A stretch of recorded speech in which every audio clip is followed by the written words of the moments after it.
She was sitting in a doctor's waiting room when the phone rang, her daughter's name flashing on the screen. Mom, we're going to Europe tomorrow. I sold your beach house and your car. We needed the money. Bye. And just like that. Click. 40-5 years of motherhood, sacrifice, and love erased in a single call. But what her daughter didn't know was that her mother wasn't as helpless as she thought. Behind that trembling hand holding the phone was a woman who had buried a husband, endured a lifetime of hardship, and carried a secret powerful enough to change everything. Because hidden in an old manila envelope, tucked away in a drawer, was the truth her late husband left behind, one that would turn betrayal into poetic justice. This is not just a story of revenge. It's a story of rediscovery, of a mother who lost everything only to find herself again and make her daughter face the weight of her own choices. It was a quiet Tuesday morning, the kind of morning where the world feels heavy with routine. The scent of disinfectant hung in the air as Antonia Brooks sat in a faded green plastic chair at the doctor's office, flipping through a magazine she wasn't really reading. Since her husband Robert's passing 6 months earlier, life had become painfully repetitive: breakfast alone, short walks to the clinic, and afternoons spent staring at the framed photo of him by the window. She had come in for a simple checkup, but her heart carried the exhaustion of grief that no doctor could measure. Then her phone rang. She smiled when she saw the caller ID, her only daughter, Angela. Her heartbeat quickened with a familiar motherly warmth, but the voice that came through wasn't the gentle, loving voice she remembered. It was sharp, distant. Mom, we're going to Europe tomorrow. I already sold your beach house and your car. We needed the money. Bye. The line went dead. For a few seconds, Antonia sat frozen, staring at the phone as if it might take the worst back. The hum of the waiting room faded into a hollow silence. 45 years of motherhood, sacrifice, and love reduced to a transaction and a dial tone. Her eyes didn't tear up, not immediately. Instead, a strange calm settled over her, a numbness so still it almost frightened her. The nurse called her name, and she rose mechanically, following the routine of a world that suddenly felt foreign. The doctor spoke kindly, said her health was good for her age, that she just needed rest and better meals. But Antonia wasn't listening. Her mind was replaying the phone call, the tone of Angela's voice cold, detached, practical. It wasn't just the betrayal of selling her home and car without permission. It was the realization that her daughter, the girl she'd raised, the one she'd comforted through heartbreaks and fevers, could discard her like an old piece of furniture. When she stepped outside, the autumn wind brushed against her cheeks, sharp and real. She didn't have a car anymore, so she waited for the bus. The irony made her laugh under her breath. A widow, once the heart of her family, now waiting alone with nothing but a handbag and memories. Yet, somewhere inside that fragile laugh, something shifted. Beneath the ache, there was a spark of faint memory of a manila envelope Robert had given her 3 days before he died. He said, "If something ever happens to me, open this when you're ready." She hadn't been ready before. But maybe she was now. Back home, the house felt quieter than ever. Shadows stretched long across the walls, carrying echoes of laughter that had vanished months ago. The scent of Robert's cologne still lingered faintly in the bedroom, like a ghost refusing to leave. Antonia opened the dresser drawer, the same one she had avoided since the funeral, and there it was, the envelope. Yellowed at the edges, her name written neatly in Robert's familiar handwriting. Her hands trembled as she sat on the bed they had shared for decades. She hesitated, almost afraid of what the truth might reveal. When she finally unsealed it, papers spilled out: legal documents, property deeds, bank statements, and a handwritten letter. Her heart pounded as she read the first line. "My dear Antonia, if you are reading this, it means I am no longer with you. Forgive me for keeping this from you, but I wanted to protect you from worry." Her breath caught as she continued. Robert has secretly invested their savings over the years. Not only did they own the beach house, there were 6 more properties, stocks, and hidden accounts worth more than she could imagine. The quiet bus driver she had loved for 45 years had built an empire in silence. And now it was all hers. Antonia pressed the letter to her chest, her tears finally falling not out of grief, but out of overwhelming clarity. Her daughter thought she had stripped her of everything, but she didn't know. She didn't know her mother was the legal heir to a fortune, the owner of the very apartment building where Angela lived. She didn't know that beneath her mother's silence was strength, patient, waiting. That night, Antonia sat in the kitchen with a cup of tea, staring at the documents spread across the table. For the first time in months, she didn't feel weak. She didn't feel lost. She felt purpose. "Oh, Robert," she whispered, smiling faintly. "You planned even for this, didn't you?" The clock ticked softly in the background as the ocean breeze drifted through the window, carrying a promise with it. She folded the letter, tucked it safely away, and looked out at the dark horizon.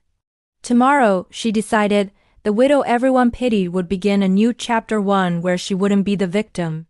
She would be the author, and Angela would soon learn that not every mother's revenge comes in anger. Some come in silence, wrapped in grace and patience. The next morning, sunlight streamed weakly through the curtains, brushing against Antonia's face as if trying to pull her out of a long dream. She woke earlier than usual, her mind still buzzing from what she had read the night before. The documents from Robert's envelope lay neatly arranged on the kitchen table, stacks of papers that no longer looked like ordinary legal files, but like pieces of a life she never knew she had. For decades, Robert had lived as a simple man, his uniform clean, his laugh easy, his hands rough from years of honest work as a bus driver. He never spoke of investments or accounts or deeds. To Antonia, he had been her steady anchor, not a secret millionaire.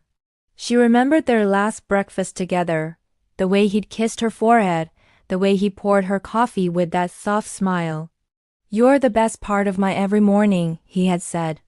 Those were his final words before the heart attack took him. Now, as she looked at his handwriting again, she felt his presence in every line. Robert hadn't just left her money. He had left her power. And with that power, she would reclaim the dignity her daughter had tried to take.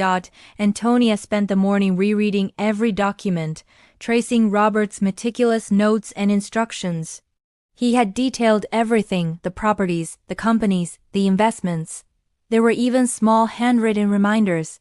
"Trust Peterson. He's loyal." That name stirred something in her memory. Mr. Peterson, the family lawyer who had handled Robert's will. She remembered his warm handshake at the funeral and his kind words. "If you ever need anything, Mrs. Brooks, call me."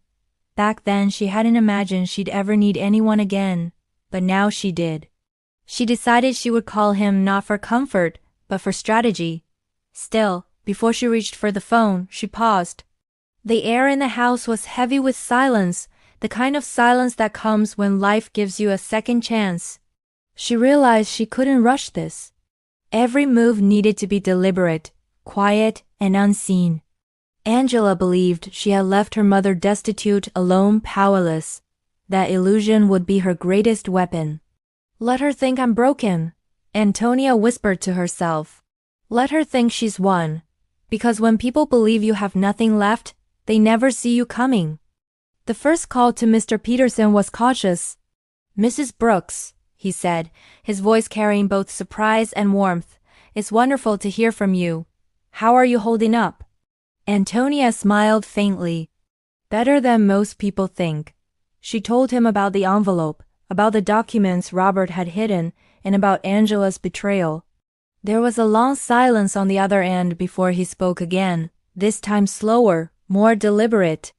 "Mrs. Brooks, your husband was a very intelligent man. Everything he did was perfectly legal and strategically protected.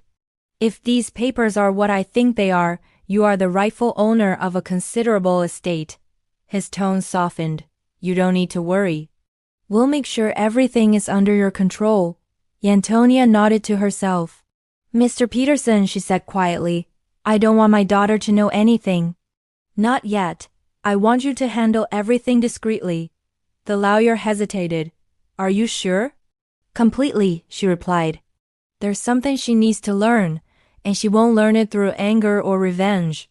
She'll learn it through reality, Peterson understood immediately. Understood, Mrs. Brooks. I'll begin the process today. When she hung up, Antonia felt something she hadn't felt in months: control. Not just over her finances, but over her life. She looked around her modest home, the one Angela had almost stolen from her, and it no longer looked like a prison of grief.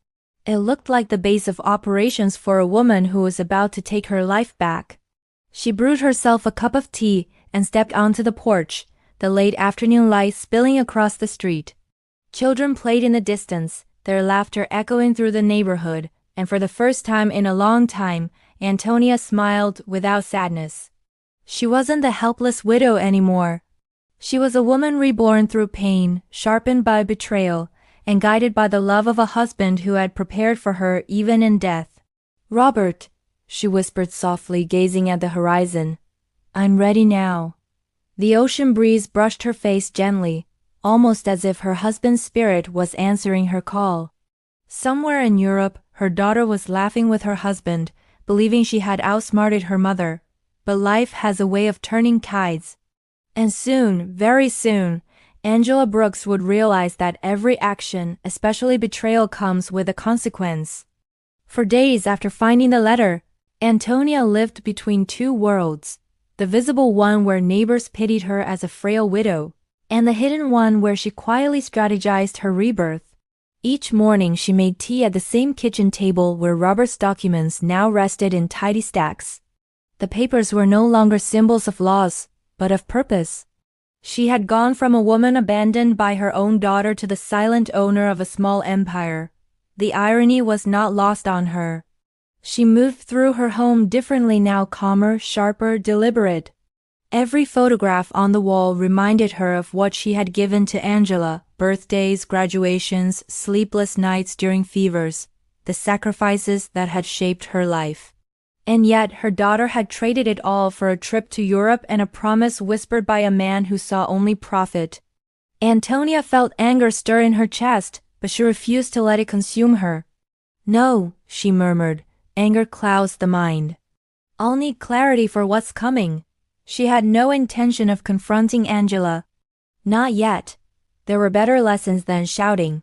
Some truths, she thought, must be lived to be understood.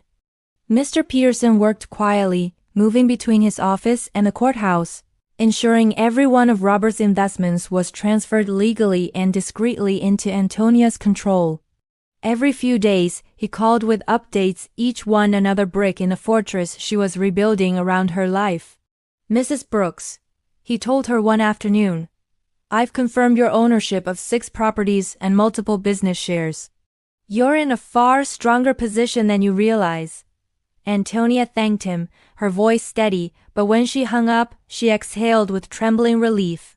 She had spent most of her life counting pennies, stretching meals, and managing a household on Robert's modest salary. Now, she was wealthier than anyone in her circle could imagine. And yet, the money itself didn't move her, it was the power that came with it. Power to protect herself, power to teach, power to choose grace over vengeance. She walked to the living room window, where sunlight hid the picture of her and Robert on their wedding day. His eyes seemed to smile back at her, as if saying, "You see, my love? You were never powerless." The world outside kept spinning, buses ran, neighbors chatted, children laughed, but inside, Antonia was evolving into someone new. Calm, cunning, unshakable. Her neighbors saw only the surface, the grieving widow who watered her plants and visited the market with quiet dignity. They offered sympathy in the form of casseroles and pitying smiles. Antonia accepted both with gentle gratitude, never revealing that she now owned half the buildings they shopped in. Aurora, her closest friend and longtime neighbor, often stopped by to check in. "Antonia, dear," she said one evening, "how are you holding up? I heard Angela's gone to Europe. Such a shame to be left alone at your age." Antonia smiled faintly. "Oh, Aurora, I'll manage. You know me." They talked about neighborhood gossip, rising rent, the new baker, the town council's absurd roadwork, but Antonia's thoughts were elsewhere. She realized that invisibility was a kind of power too. As long as everyone saw her as harmless, she could move freely, she could plan. That night, she pulled out one of Robert's old notebooks and began listing everything she wanted to restore: the beach house, the old truck, even the accounts Angela had emptied, not for revenge, but for justice. By candlelight, she wrote one line across the top of the page: "Everything they took, I will reclaim with patience, not fury." Weeks passed, and the transformation deepened. Antonia began walking every morning, wearing Robert's old scarf and a quiet smile that hinted at something unspoken. She started visiting places she hadn't gone in years: the post office, the pier, the market by the harbor, each step a symbolic reclaiming of the life she'd been too sad to live. Every familiar face greeted her with sympathy. She returned it with kindness, knowing her secret was safe. At night, she would sit by the window, tea in hand, imagining Angela somewhere in Europe laughing, spending, living freely on money that wasn't hers. But that freedom wouldn't last. Because the wheel always turns, Antonia didn't need to chase revenge. She simply had to wait for the storm she knew was coming. And when it did, she would be ready not as a broken mother begging for love, but as the woman her husband had always known she could be. Strong, composed, and quietly formidable. "You thought you buried me, Angela," she whispered into the night air, "but all you did was plant me deeper." The clock struck midnight. Somewhere in the distance, thunder rolled, a quiet promise that the reckoning had already begun. The morning sky was overcast when Antonia stepped outside with her coat buttoned tight and her husband's scarf looped around her neck. The air carried that soft chill that hinted change was coming, and in her heart, she knew it wasn't just the weather. It had been almost a month since Angela's call, the one that ended with silence and betrayal, and the house had slowly transformed from a place of grief into a war room of quiet strategy. Each document Robert had left was now securely stored in a lockbox at Mr. Peterson's office, every legal thread carefully tied to protect her name. Antonia's days were filled with subtle movement, letters signed, calls made, signatures notarized, all while she played the part of a fragile widow in mourning. Her neighbors still pitied her, unaware that behind that soft smile and slow gait was a woman quietly reclaiming her empire. But there was one place she hadn't yet faced: the beach house. That small haven by the sea held too many memories, too much love, and now too much betrayal. It was time to see what her daughter had taken from her, and what she would soon get back. She took the old coastal bus that morning, the same route she and Robert had ridden countless times when they were younger. The driver was new, but the rhythm was familiar: the sway of the bus, the scent of salt in the air, the sight of the ocean growing larger with every turn. When she arrived, Antonia's heart caught in her throat.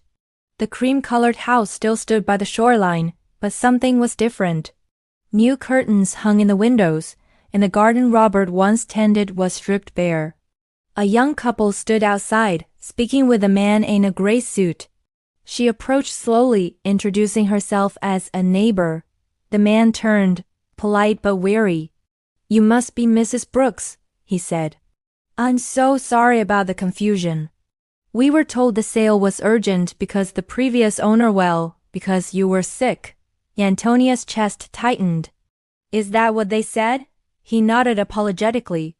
"We didn't mean any harm.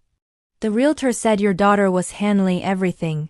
Antonia smiled faintly, her lips trembling with the weight of the lie. Sick. That's what Angela had told them. She turned her mother's grief into a sales pitch. "Don't worry," Antonia said softly. "It's not your fault. You were misled." And for the first time, she realized just how deep her daughter's betrayal went.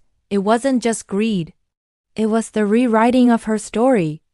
That evening, back home, she sat by the window with a cup of tea, staring at the reflection of the waves in her mind. She thought of Robert, his patience, his kindness, and how he had always believed in teaching through grace, not punishment. He had once told her, "Some lessons, my love, can't be taught with words. They must be lived." Maybe that was what she had to do now. Not destroy Angela, but let her destroy herself slowly, naturally, until the truth hit harder than any revenge ever could. She called Mr. Peterson first thing the next morning. "Mr. Peterson," she said calmly, "I want the beach house back." Quietly. He understood without further explanation. "We'll file to nullify the sale, Mrs. Brooks. The documents your daughter used are invalid without your consent." Antonia exhaled. "Good, and please make sure the buyers aren't harmed. They were innocent in this." Her voice softened. "But from now on, every property, every share, every account, I want them all directly under my control." Peterson paused, his admiration clear, even over the phone. "Of course. You're a remarkable woman, Mrs. Brooks." Antonia smiled faintly. "No, Mr. Peterson. I'm just finally awake. The weeks that followed unfolded like a quiet storm, steady, unrelenting, unseen. While the world believed she was fading into loneliness, Antonia was rising behind closed doors. Mr. Peterson moved swiftly. One by one, the fraudulent transactions were reversed, the properties restored, the accounts secured. Each success arrived like a secret victory she celebrated alone. She kept her old routines intact: the morning walks, the small talk with Aurora, the careful smile at the market, because invisibility was still her shield. And though she never said it aloud, she could feel Robert's presence with her at every step, like a whisper in the wind guiding her hand. One evening, as she reviewed the final set of documents, she heard children laughing outside and felt an unfamiliar peace. The betrayal had hurt, yes, but it had also stripped away illusion. She was no longer just a grieving mother. She was a strategist, a survivor, a woman of quiet power. She closed the file and looked toward the ocean beyond the horizon. Somewhere, thousands of miles away, her daughter was sipping wine in Paris, blissfully unaware that her mother had already taken back everything she'd stolen and was now holding all the cards. Europe had always sounded like a dream to Angela. The cobblestone streets, the cafes, the effortless glamour, it was everything she imagined success would look like. She arrived in Paris with Edward, her husband, filled with the thrill of a fresh start and the comfort of stolen security. They had sold her mother's beach house, liquidated her father's truck, and cashed in the memories that had built her childhood. "It's all worth it," Edward had said on the plane, his hand wrapped around hers. "We'll build a new life, far from the past." For a while it seemed true. The first few weeks were a blur of fine dinners, hotels, and plans whispered over champagne. But beneath the illusion, cracks began to show. Edward's calls grew secretive.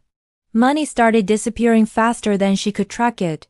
And every time Angela asked about their business investment, he smiled and said, "Trust me, darling.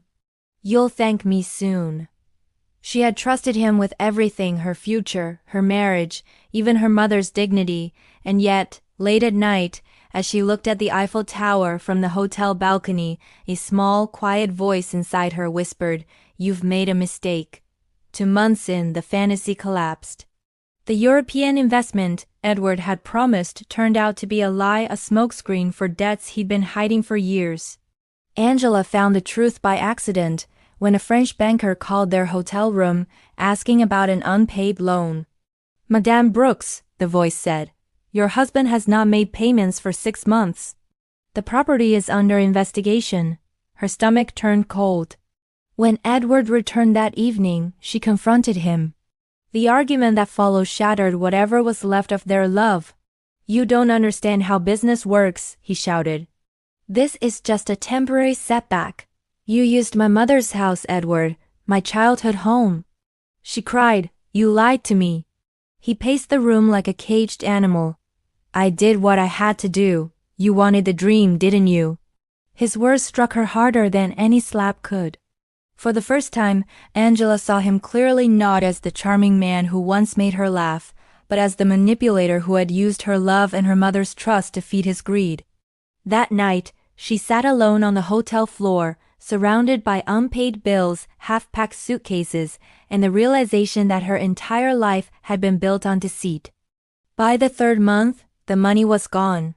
The luxury hotels became budget apartments, the dinners turned into cheap takeout, and the laughter disappeared entirely.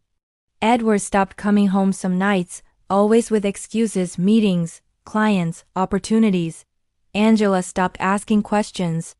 She was too afraid of the answers. She spent her days walking aimlessly through the city, the beauty of Paris mocking her misery. In every reflection, she saw her mother's face, the calm eyes, the quiet strength and guilt gnawed at her. She remembered the sound of her mother's voice on that final phone call, calm, soft, almost accepting. Bye, the word haunted her. She tried calling home once, but the line rang without answer. Perhaps her mother had blocked her. Perhaps she didn't care anymore. One rainy afternoon, Angela returned to the apartment to find Edward gone for good. His closet was empty, his passport missing. On the kitchen table sat a short note written in rushed handwriting. Don't look for me. You'll survive. There was no apology, no remorse, just abandonment. In that moment, Angela felt the weight of her own betrayal crash upon her. She had traded a mother's unconditional love for the love of a man who never even said goodbye. For 3 days, Angela stayed in that small Paris flat, barely eating, barely moving, replaying every decision that had led her there. When she finally opened her laptop to check her bank account, the screen confirmed her worst fear: empty. Edward had drained everything. No savings, no assets, no safety net. Desperation clawed at her chest. She pawned her jewelry, sold her designer clothes, and called the airline in tears. I need a ticket home, she whispered. The agent asked, Home where, ma'am? And for the first time, she hesitated. She didn't know what home meant anymore.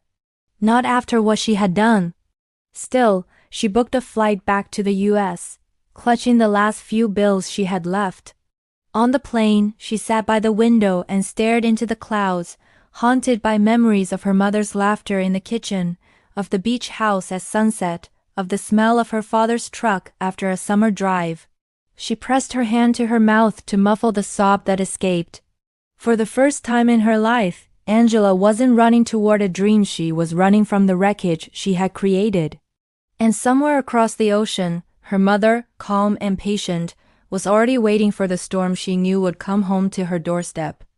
The airport doors slid open with a mechanical sigh as Angela stepped back onto American soil, clutching the handle of a single battered suitcase. Her designer shoes were scuffed, her hair dull, her eyes swollen from nights of crying. The woman who once boasted about Parisian penthouses and weekend getaways now looked like a shadow of herself. As she waited for the cab, she glanced at her phone. It had been months since her mother had called, and part of her still feared she wouldn't pick up even if she tried. The ride home was long and quiet, the streets both familiar and foreign. Every passing building carried a memory of who she used to be, the confident daughter who thought she knew better, who believed she'd outgrown her mother's small-town simplicity. But now, every light post, every store window, felt like a mirror reflecting her guilt. When the cab finally turned onto her mother's street, Angela's throat tightened. The house stood just as she remembered, quiet and modest, with the same white curtains fluttering through the window. Nothing had changed. Nothing except her. The last time she'd been here, she'd called from that same driveway to say she sold her mother's home. Now she was back, carrying the weight of her own destruction. She hesitated at the door, suitcase by her side, her hand trembling over the bell. For a moment, she considered turning away, finding a motel, pretending she wasn't desperate. But the exhaustion in her bones reminded her she had nowhere else to go. She pressed the bell once. The familiar chime echoed through the hallway inside. Footsteps followed, slow but steady. Then, the door opened, and there she was. Antonia stood before her, wrapped in a soft cardigan, her silver hair neatly pinned, her eyes calm and unreadable. For a long moment, neither spoke. The air between them was thick with all the words left unsaid. Finally, Angela whispered, "Mom." Her voice cracked. I'm sorry." Antonia didn't move, didn't speak. She simply looked at her daughter, searching her face for truth. And then, with a quiet sigh, she stepped aside. "Come in, Angela." The simplicity of those words broke something inside her. Angela nodded, her eyes filling with tears as she dragged her suitcase over the threshold. The scent of home, the faint aroma of lavender and tea washed over her, and for the first time in months, she felt something she hadn't felt in Paris. Safety. That evening, they sat across from each other at the kitchen table, the same table where Robert's envelope had once changed everything. The silence between them was thick, but not hostile. It was the silence of two people learning how to breathe the same air again after years of hurt. Angela spoke first, voice trembling. He left me, Mom. Edward, he took everything. I have nothing left. She stared at her hands, ashamed. I know you must hate me. You should. Antonia stirred her tea gently, her gaze soft but steady. Hate, she said quietly. No, Angela. I don't hate you. I pity you. Angela's eyes flicked up, confused. You gave up everything for someone who would have left you the moment you stopped being useful to him. You traded love for luxury. That's not evil, dear, it's foolishness. And foolishness is a lesson life always corrects. Tears slid down Angela's cheeks. I just wanted to be happy. Antonia leaned back, her expression thoughtful. So did I, that's why I let you go. She took a slow sip of tea, then added, Now you're home, rest. We'll talk tomorrow. It wasn't forgiveness yet, but it wasn't rejection either. It was something fragile, something in between hope. Later that night, Angela lay in her childhood bedroom, the moonlight washing over the faded posters and old photo frames. Everything was as she left it, untouched by time. She ran her fingers over the dresser, remembering the years her mother had worked double shifts just to give her everything she asked for. The guilt pressed on her chest until she couldn't breathe. In the next room, Antonia sat by the window, watching the night sky, her thoughts heavy but calm. She could hear her daughter's soft sobs through the wall, and for a moment her heart ached. A mother's love, she thought, was a strange thing. It bends, it breaks, but somehow it never fully disappears. She whispered into the quiet, Let her feel it, Robert. Let her finally understand. The house was still, the kind of stillness that comes before healing begins. And though the road ahead would not be easy, something had shifted in both of them. Angela had returned not as the triumphant daughter, but as the humbled child. And Antonia, for all her quiet strength, knew this was only the beginning of the reckoning, the one that would decide whether love could truly survive betrayal. The next morning began quietly. Sunlight slipped through the kitchen curtains as Antonia brewed tea, the aroma of chamomile filling the air. She moved slowly, deliberately, each motion reflecting years of practiced calm.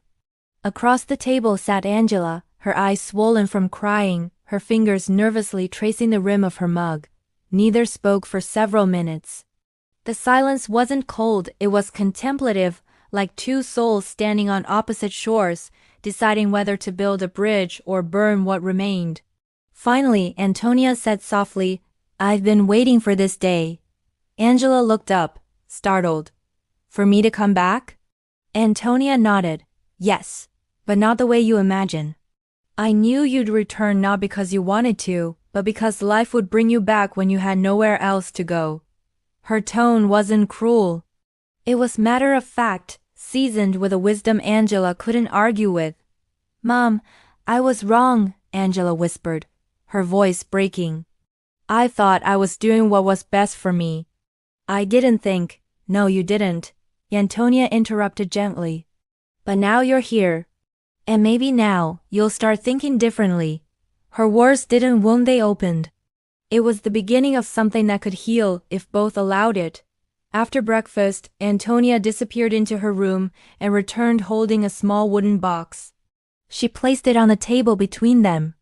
Your father left this, she said. I've been waiting for the right time to open it. Angela frowned. Another letter? Something like that, Antonia replied.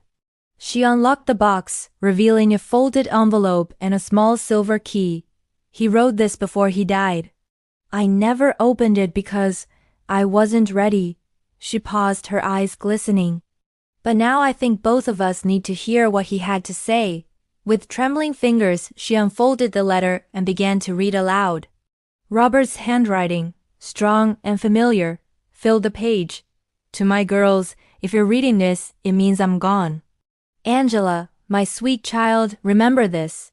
Money will always come and go, but character is something you either protect or lose forever. And Antonia, my love, don't let sorrow turn your heart to stone. Teach her, even if it hurts. Antonia's voice faltered.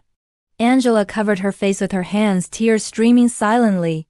Robert's words carried no judgment, only love, and in that love was the mirror of all they had lost and all they could still rebuild. Antonia handed her the small silver key. He said this opens something important, she murmured. Together, they searched the house until Antonia stopped at Robert's old desk in the study. She unlocked the bottom drawer and pulled out a black envelope sealed in wax. Inside were several bank statements, property titles, and a brief note written in Robert's final days. This account is in both your names. It's enough to start over. But only if you start together. Angela stared at the papers through blurred eyes. He trusted me after everything? Antonia smiled faintly. He loved you, Angela. He believed in second chances. And maybe. So do I.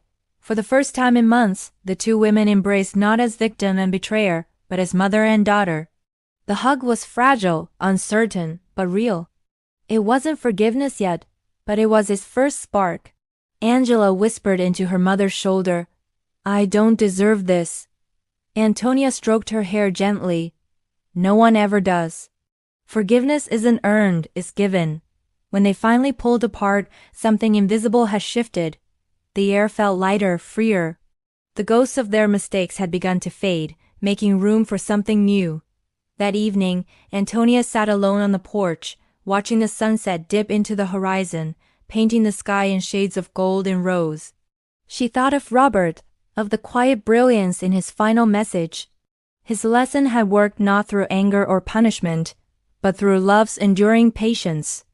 Inside, she could hear Angela softly cleaning dishes, humming to herself a melody Antonia hadn't heard since her daughter was a child.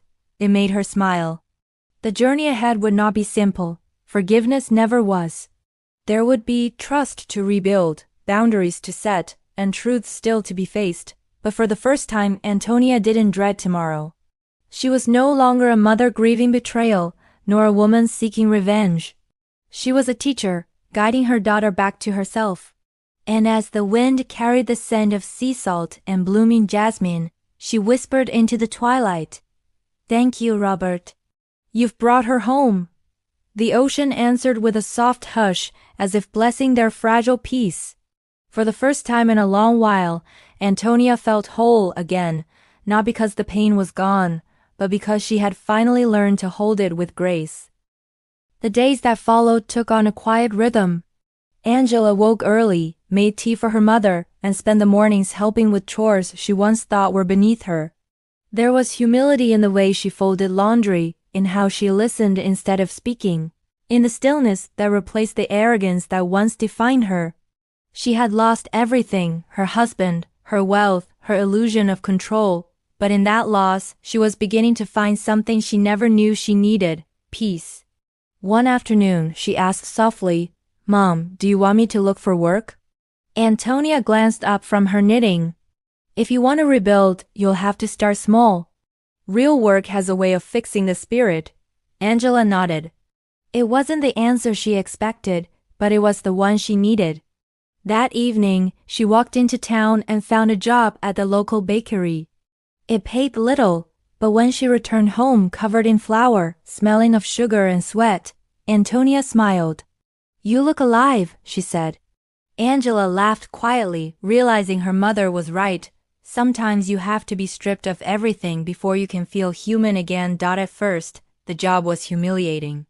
People who once envied her now whispered behind her back, some out of pity, others with smug satisfaction.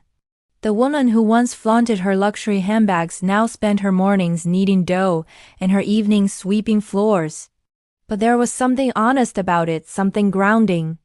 The bakery's owner, Mrs. Lee, a kind widow herself, noticed her struggle. We all fall, dear, she told Angela one morning as they shaped loaves. But the secret is learning to rise quietly. Those words stayed with her. She began arriving early, taking pride in every loaf, every pastry that came out of the oven. Her hands, once manicured and soft, were now calloused, but they were hers. For the first time, she wasn't depending on someone else's fortune or decisions. She was building something with her own strength. Every paycheck she handed to her mother brought a small sense of redemption. And every night, when Antonia placed that envelope into a drawer without counting it, Angela understood it wasn't about the money. It was about responsibility. Her mother was teaching her what her father had always known. True wealth isn't measured in things. It's measured in integrity. Weeks turned into months, and Angela's transformation deepened. She no longer avoided the mirror. The woman staring back was humbler, softer, wiser.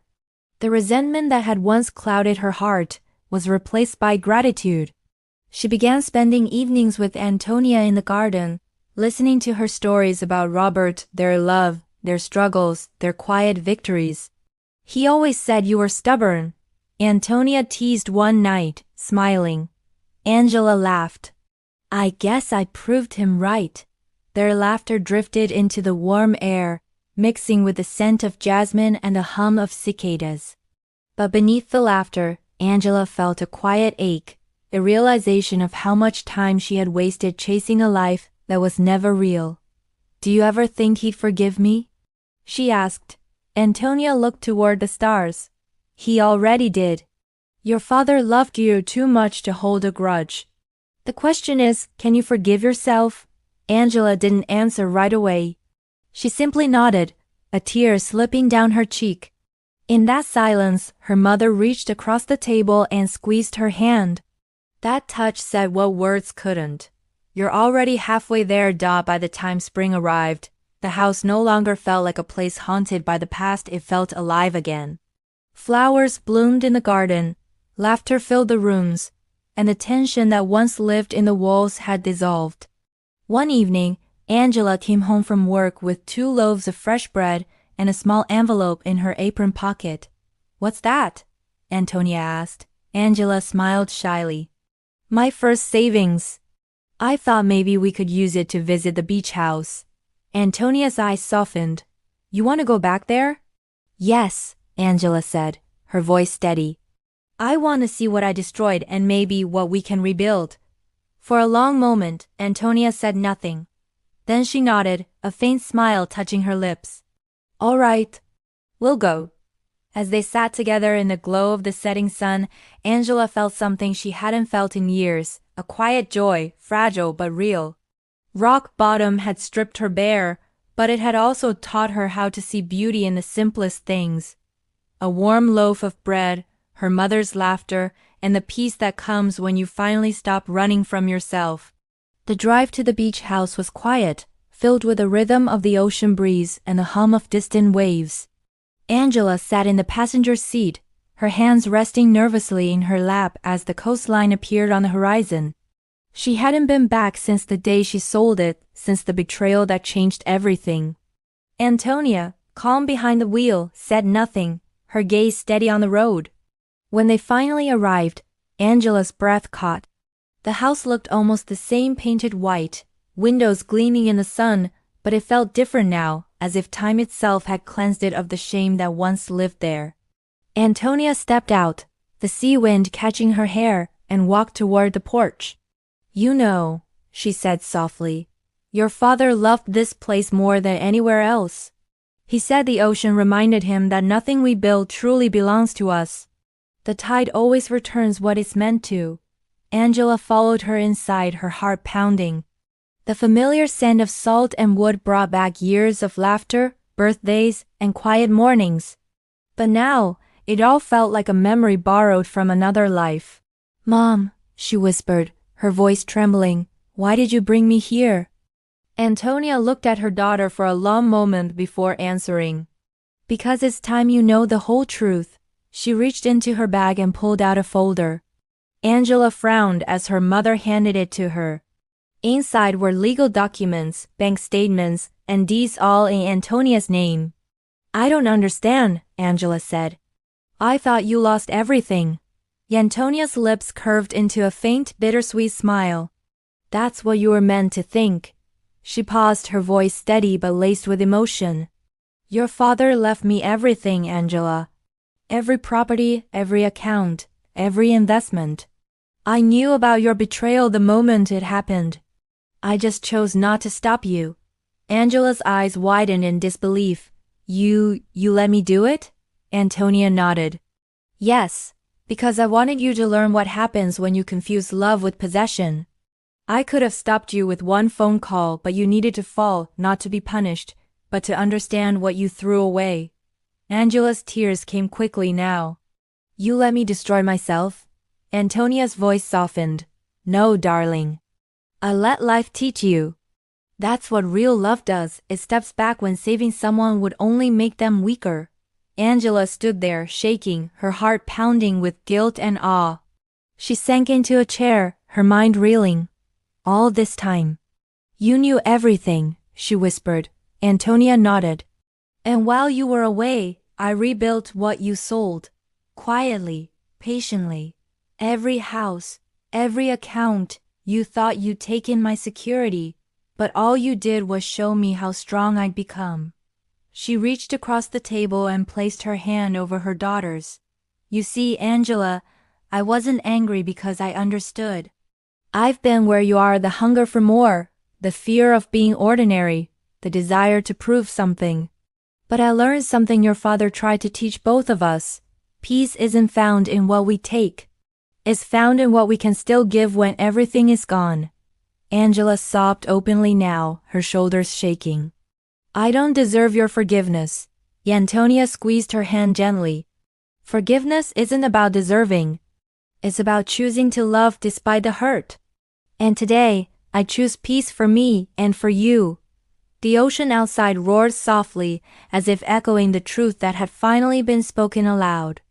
They sat together in silence for a long time, the sound of the waves filling the space between them. The tension that had bound them for months began to dissolve, replaced by something tender and raw. Angela wiped her eyes and looked at her mother with a mix of sorrow and admiration. You're stronger than anyone I know, she said.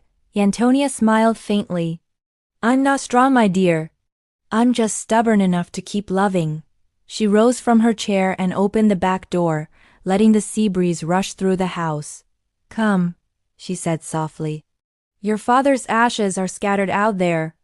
Let's thank him for what he taught us. They stood side by side on the porch, watching the tide pull gently at the sand. The sun began to set, casting the ocean in gold. For the first time in years, Angela felt a strange lightness in her chest, a release from the weight she'd carried for too long. She turned to her mother and whispered, Thank you for not giving up on me. Antonia smiled, her eyes glistening. That's what mothers do, Angela. We hold the door open, even for the ones who slam it. The tide rolled in, erasing every footprint from the shore, just as forgiveness was erasing the pain between them. The days after their trip to the beach house unfolded like quiet redemption. The house, once a symbol of betrayal, had become a sanctuary again, its walls filled not with resentment, but with laughter, humility, and second chances. Angela spent her mornings by the sea, sketching in a worn notebook she found among her father's things, and her afternoons helping Antonia tend to the small garden by the porch. There was peace in the simple routines, in the rhythm of waves colliding with the shore. The pain hadn't vanished, it lingered like a scar, but it no longer controlled her. She could breathe again. One morning, as she poured her mother's tea, Angela said softly, I think I finally understand why you didn't stop me. Antonia looked up, her expression patient. And what did you learn? Angela smiled faintly. That some lessons have to break you first. Antonia reached across the table and brushed a stray hair from her daughter's face. And some loves have to hurt before they heal. It was the kind of exchange that said everything and nothing at once. The quiet wisdom of two women who had finally made peace with their past. Angela eventually left her job at the bakery, not out of pride, but because she was ready to build something new. With Antonia's encouragement, she started a small catering business from their kitchen. It was humble at first: birthday cakes for neighbors, small events at the community hall, but every order carried a piece of her redemption. Make everything with care, Antonia told her. People can taste sincerity. Within months, word spread. Her pastries weren't perfect, but they were honest, made with the same steady hands that had rebuilt her spirit. On weekends, she and Antonia would visit the market together, laughing like old friends rather than mother and daughter healing from betrayal. And though neither spoke much of Edward or the past, the silence between them was no longer filled with tension. It was understanding. Angela had finally stopped running. One evening, while reviewing orders, she found an old photo of her younger self on the beach with her parents, carefree and smiling. For the first time, she didn't see shame.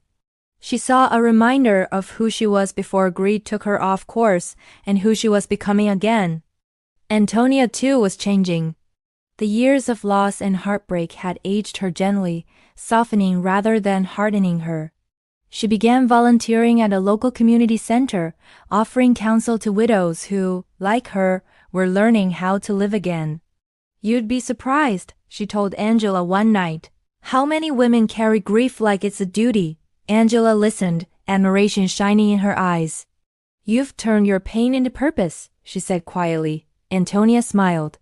That's what survival really means. The two women often sat by the porch at dusk, sipping tea, speaking less and understanding more. Sometimes, Antonia would look at the horizon and whisper, "Your father would be proud of you." Each time, Angela would smile, tears glistening in her eyes, because for the first time she believed it.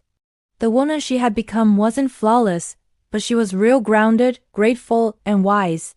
Her hands bore the marks of work, her heart bore the marks of forgiveness, and her soul, once fractured, was finally whole again.